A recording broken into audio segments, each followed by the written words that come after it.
Pertama-tama buka software CodeBlocks yang ada di desktop kalian. Lalu, klik file yang ada di kiri atas, New, dan File untuk membuat file baru. Untuk kali ini, kita akan menggunakan bahasa pemrograman C++ pada CodeBlocks. Lalu, pilih C or C++ Search, yang artinya kita akan memilih bahasa pemrograman C atau C++. Setelah itu, langsung saja klik Go. Setelah tampilannya seperti ini, kita klik C++. Lalu klik Next. Lalu tulis nama file yang kalian inginkan, dan klik titik 3 yang ada di sebelah kanan. Hal ini berfungsi untuk mendeklarasikan file kalian menjadi file C++. Setelah tampilannya seperti ini, klik Save. Dengan begitu, file kalian sudah berekstensi .cpp. Lalu klik Finish. Dan tampilannya akan menjadi seperti ini. Di sini saya akan menjalankan program menggunakan switch case, di mana program ini hampir sama dengan if-else, namun lebih mudah diaplikasikan karena memiliki beberapa kemudahan dibandingkan if-else.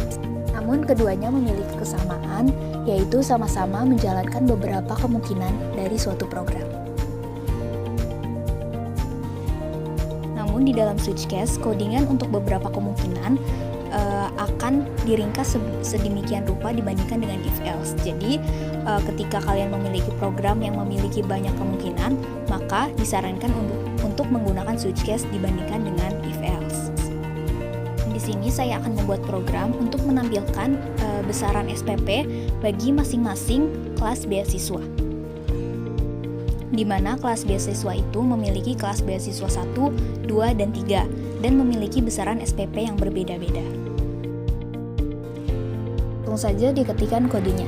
Yang pertama, saya membuat komentar line dengan double slice dan diisi dengan switch case example.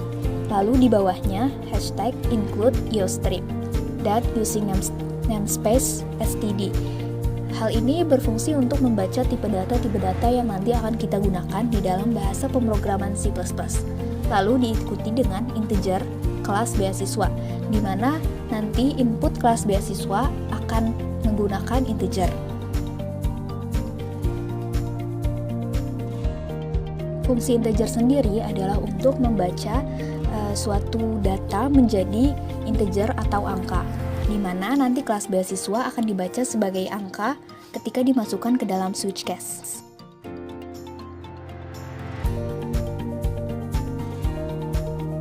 Selanjutnya langsung masuk ke program, yaitu dengan ditandai dengan integer main dan kurung buka dan kurung tutup.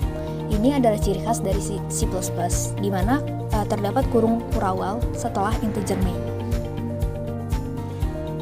Lalu kita ketikkan kode code, kutip 2, dan SPP kelas beasiswa untuk menandai bahwa program ini adalah program untuk melihat SPP dari kelas beasiswa. Code ini fungsinya sama seperti print, yaitu untuk mencetak kata-kata atau kalimat setelah kutip 2. Lalu di bawahnya dilanjutkan dengan code, masukkan kelas beasiswa Anda pilihan 1 sampai 3, yang artinya nanti pilihannya hanya ada 1 sampai 3. Lalu di bawahnya ada Cin, kelas beasiswa. Nah, Cin ini fungsinya sama seperti scan dalam bahasa pemrograman lain, yang berarti untuk menginputkan inputan dari user. Seperti yang kita ketahui bahwa code fungsinya sama seperti print, yaitu dengan mencetak sesuatu setelah kurung kurawal tanpa adanya enter. Maka dari itu kita tambahkan \n untuk membuat tampilan menjadi lebih rapi. Selanjutnya langsung masuk ke dalam program switch.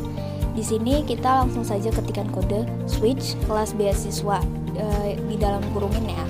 Lalu di sini langsung masuk ke dalam case 1, di mana case 1 code atau sama dengan print akan nanti keluar SPP Anda 8 juta rupiah, di mana nanti seperti yang kita ketahui ketika kelas beasiswa Anda 1 atau kelas 1, maka SPP Anda hanya akan mendapatkan 8 juta rupiah.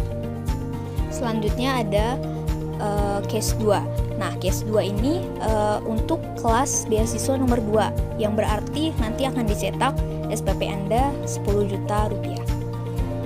Selanjutnya, yang terakhir adalah case 3. Case 3 adalah artinya kelas beasiswa Anda kelas 3. Nah, nanti akan dicetak SPP Anda 12 juta rupiah. Ini saya salah ketik, jadi seharusnya 12 juta rupiah yang kelas beasiswa nomor 3. Lalu yang terakhir, ada condition default. Default ini berfungsi ketika inputan dari user tidak sesuai dengan program atau tidak sesuai dengan perintah, yaitu 1, 2, dan 3. Jadi nanti ketika saya mengetikkan angka selain 1, 2, dan 3, maka akan keluar maaf, kelas tidak ditemukan. Nah, seperti yang kita lihat sebelum-sebelumnya, selalu ada kata break di antara case dan case 1 dan case 2 dan case 3 gitu. Nah, fungsi break ini sendiri untuk membatasi antara case 1 dan case 2 dan case 3 dan seterusnya. Jadi misalnya case 1 kondisinya sudah benar, maka langsung ke return 0. Tidak perlu lagi membaca case setelahnya, yaitu case 2 dan case 3 dan seterusnya. Lalu setelah selesai semua, kita langsung saja klik icon build yang saya bulatkan kuning itu. Lalu kita lihat masih ada errornya atau tidak di bawah di build message. Program yang error ditandai dengan kalimat yang berwarna merah dan kalian bisa klik saja kalau misalnya error, kalian lihat errornya ada di mana. Lalu ketika sudah tidak ada error lagi, kita langsung bisa menjalankan programnya. Di sini langsung saja kita klik icon run yang seperti segitiga berwarna hijau. Lalu akan keluar program seperti ini.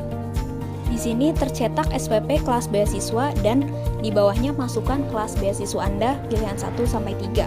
Nah, ini ada tampilan enter karena tadi kita memasukkan \n. Jadi cetakannya nanti akan di enter dan tampilannya menjadi lebih rapi.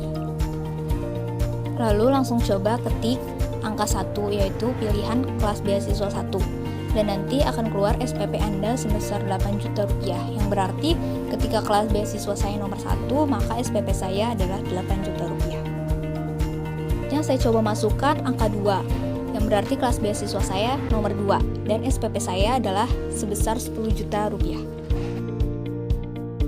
Begitupun nomor 3, nanti akan keluar SPP Anda seharusnya 12 juta rupiah karena tadi saya salah ketik ya.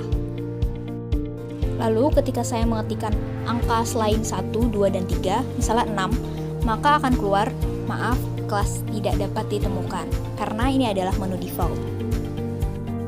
Yang berarti program tidak dapat membaca selain angka 1, 2, dan 3. Terima kasih.